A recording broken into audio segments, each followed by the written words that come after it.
আজকের ভিডিওতে আমরা জানব প্রতিদিন ডিম খেলে কি হয়, কোলেস্টেরলের সমস্যা বা হার্টের সমস্যা বা ডায়াবেটিস রোগীর দিনে কয়টা ডিম খাবেন এবং আসলে তাদের ডিম খেলে শরীরে কোনো ক্ষতি হবে কি না এবং ডিম শরীরের জন্য কতটা উপকারী এবং কতটা ক্ষতিকর এই নিয়ে থাকছে আজকের ভিডিওতে। বন্ধুরা, ডিমকে বলা হয় প্রাকৃতিক সুপারফুড, কারণ একটি ডিমে রয়েছে উচ্চমানের প্রোটিন, ভিটামিন এ, ডি এবং ভিটামিন বি12, আয়রন ইত্যাদি পুষ্টি উপাদান রয়েছে।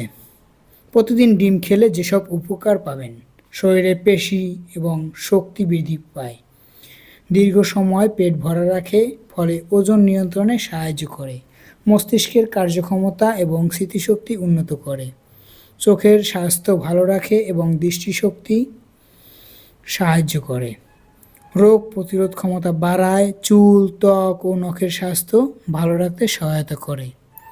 ডিম কি কোলেস্টেরল বাড়ায়? ডিমের কুসুমে কোলেস্টেরল থাকলে অধিকাংশ সুস্থ মানুষের ক্ষেত্রে পরিমিত ডিম খেলে রক্তে অতিরিক্ত কোলেস্টেরল উল্লেখযোগ্যভাবে বাড়ে না। তবে যাদের উচ্চ মাত্রায় কোলেস্টেরল বা হৃদরোগ আছে তাদের চিকিৎসকের পরামর্শ অনুযায়ী ডিম খাওয়া উচিত। হার্টের রোগীরা কয়টা ডিম খাবেন দিনে? হার্টের রোগীরা কি ডিম খেতে পারবে? হার্টের রোগীরা সাধারণত সপ্তাহে 3 থেকে 7টি ডিম খেতে পারেন।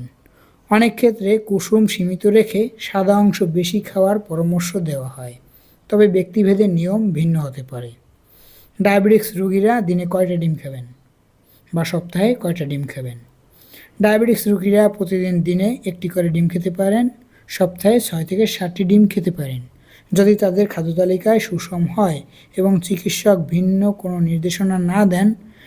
ডিমে রক্তে শর্করা দ্রুত বাড়ায় না এবং ভালো পরিমাণে প্রোটিন পাওয়া যায়, এজন্য ডাক্তাররা সাধারণত ডিম খেতে বারণ করে না। মনে রাখবেন, সেদ্ধ ডিম বা কম তেলে ভাজা করে খাওয়াই সবচেয়ে স্বাস্থ্যকর।